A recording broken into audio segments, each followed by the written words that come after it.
All right, y'all, welcome back to the show. It's Anti-War Radio. I'm Scott Horton, and our next guest on the show today is Karen Kwiatkowski. She used to be a lieutenant colonel in the U.S. Air Force, worked in the Pentagon. It was her boss, was that guy Bill Ludi I was just telling you about, who lied us into war, and is lately has been briefing Rick Perry on how the world works. Oh, my goodness. Welcome to the show, Karen. How are you doing? I'm doing fine. I did not realize Bill Ludi was briefing Rick Perry. This is really scary. Yeah. What I read was that I guess he asked Don Rumsfeld, who should I talk to? And Rumsfeld sent him to Fife and Ludi. Oh, my goodness. And then What a bunch of I think it was Eli Lake in the Washington Times, although I may have my footnote wrong on which report it was that I read that said he'd spent hours and hours talking with Douglas Fife. Oh, my goodness. So Rick Perry did? Yeah, Rick Perry. Oh, my God. And he didn't get sick to his stomach listening to that idiot? I don't know. I guess he was looking up to a guy in a mentor position because Rick Perry ain't so bright himself. He doesn't. He looks like a tool, but it's unfortunate. Well, here, let me tell the people that you also write for LouRockwell.com and that you're running for Congress in Virginia in the Shenandoah Valley. Is that right? Yeah, that's right. I'm running as a Republican in our Republican primary. We have a 20-year incumbent. He's a rhino, pro-Patriot Act, pro-war, those kinds of things. So he's somewhat conservative in other things, but he does like to regulate. So basically he's as good as having a Democrat. So we're going to try to, and I hate to insult Democrats that way and do the party thing, but around here everybody's a Republican, and so what we have is basically not a representative that we can use. So I'm trying to challenge him, and it's it's an uphill battle because they're so used to having this guy around. But we'll see how it goes. We're fighting him. We're making him angry. We're getting him worried. We're causing him to spend his money, and that's what we like. Well, that's good. I mean, what kind of progress are you making? Giving a lot of speeches and got a lot of volunteers and that kind of thing? Done. We're working on our volunteers, and I'll tell you, most of them at this point are, two categories. One, Tea Party organizations, and, of course, a third category, really, Ron Paul supporters. Because the Tea Party, was originally Ron Paul's thing, but the Republicans, in some ways, in some places, attempted to co-opt them. And here in the Shenandoah Valley, it's about half and half. About half of our Tea Parties are independent, and they welcome people of all members in all parties and stripes. If they're independent, libertarian, conservative, Democrats that are disillusioned with Obama, all those types of people, the Tea Party, some of them welcome them. And then other of them are more like Republican groups that say they like the Constitution. But, this is where a lot of the support is coming from because they're very disillusioned by, all those folks are disillusioned by what's happening in Washington and all that spending and borrowing. Ron Paul people, of course, libertarians I'm counting on and hoping for, although some of them are upset that I didn't run as a third party. And who's the other group? There was another group, disillusioned establishment Republicans within the party units. Yeah. They're upset. I mean, come on, there's a whole lot. It's a wide range. And so we're working all those groups, and we're getting a lot of positive feedback. In fact, I went to two different fairs in the past couple of days. We're going to go to another one this week. We've got one of the big ones. But we talked to people there about, what's on your mind and, what do you think, what's going on. And they're very unhappy with the direction of Washington. They're unhappy with their representation here, which, of course, is what I'm interested in. But they're also just tired. They're tired of Washington's antics. Yeah. Well, of course, all the opinion polls coming out lately say that the congressional approval level is lower than ever. That they even did one, although I didn't really like the way they phrased the question. It seemed like they were asking the wrong thing. But something about consent of the governed is at an all-time low. I guess the question wasn't, do you consent? The question was, do you think everybody else does or not, or something, Yeah. Well, if you look at those numbers, that one was an interesting poll because it basically indicated that 67% feel for sure that they have not consented to what Washington is doing. And that's not just an anti-Obama sentiment. That's anti-Congress, too. It's anti-Washington. So that's the majority. If we were actually, a majority that understood our power, our great, great power, just as being people who withhold our consent, this country would be totally different. But we don't understand our power. We don't realize we're like little baby Supermen. We just don't know yet what our power is. But the power of the people is great. And if they're tired of Washington, they can change it. And it's not necessarily through the voting booth, but they can change it. Well, I wonder about that. I wonder if your struggle is basically just to get the people to support you and vote for you, just like in the public school textbook, or whether you're up against the establishment and all of that. Because, especially as we go into this Ron Paul thing, especially just over the weekend, he got second place in this thing, and yet they ignored him all weekend. No, by a hair he was second place. Right, yeah. And he didn't have to buy anybody's ticket. Yeah, and what they say on TV, they didn't really explain why they thought this, but they just said he's got no chance on CNN. Roger Simon of the Politico said, well, he's got no chance, and that's why we won't talk about him, because he just cannot win. It'll never happen. He'll never get the nod. And it seemed like they were saying because the people can't, even if they want him, they can't have him. Well, now that actually, from the establishment's point of view, that could be true, even if the people want Ron Paul. Someone who's honest, someone who is understands how government works, understands and loves the Constitution, will put power back in the hands of the states and the people, will take care of the elderly as we transition away from this crazy system that we have that is going to kill our young. It's already killing them.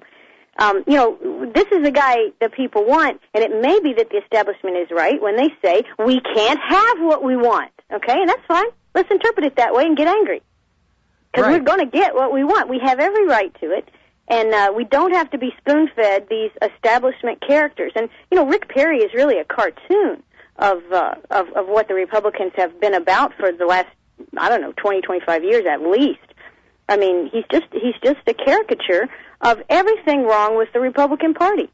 Now, my sentiment, and I don't know how you thought about it, but when they put McCain up, McCain, you remember how he placed in Iowa? He was like 6th or 7th. He was like a Herman Cain Herman Cain would be better than McCain, but he was like who's the last place guy down in Iowa?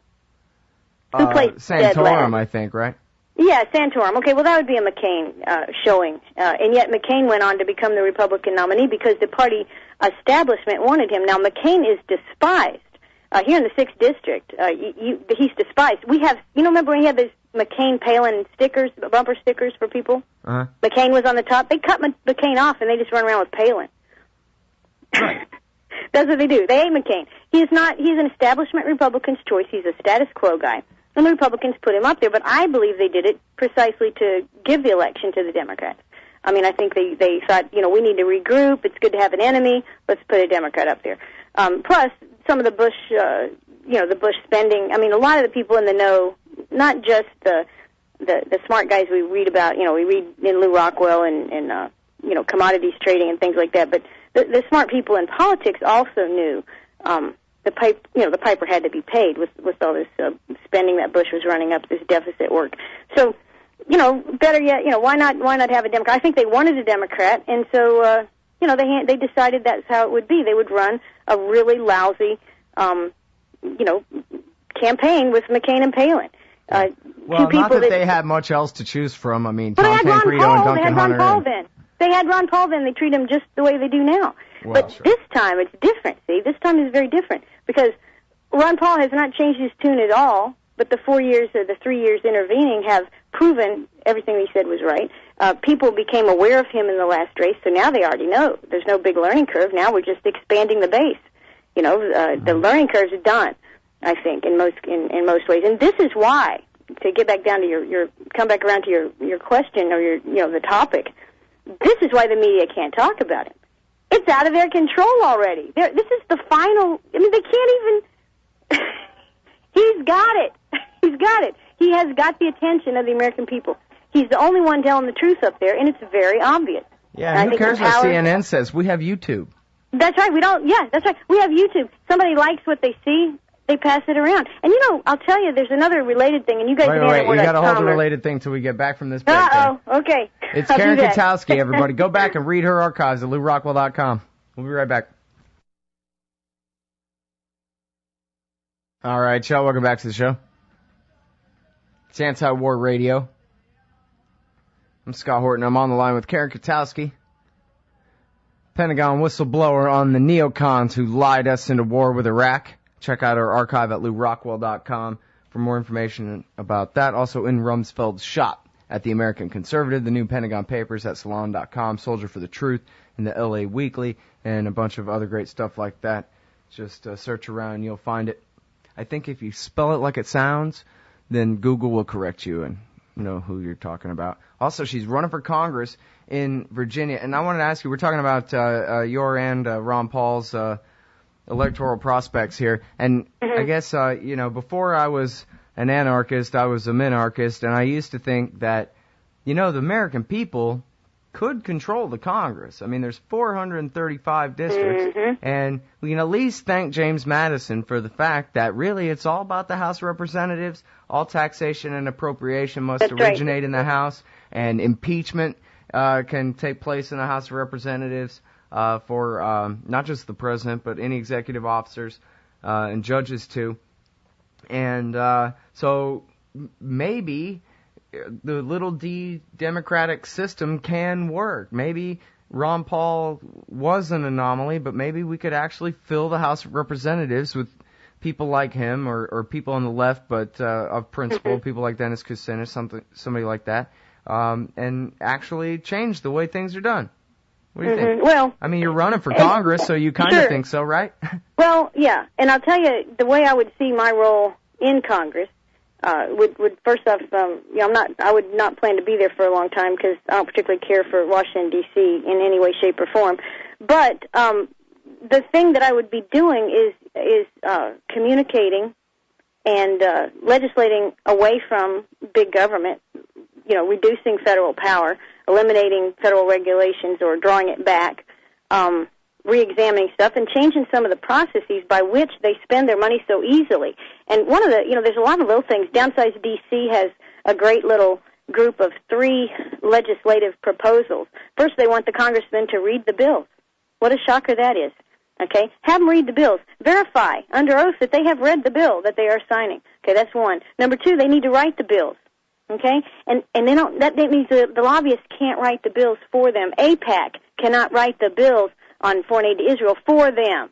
Okay? They have to write it themselves with their staff or whatnot. And so put some, and verify this. So there's that. And then the third part is, if you vote on something, it has to be a single topic bit of legislation. If you want to vote on a military budget, you vote on a military budget.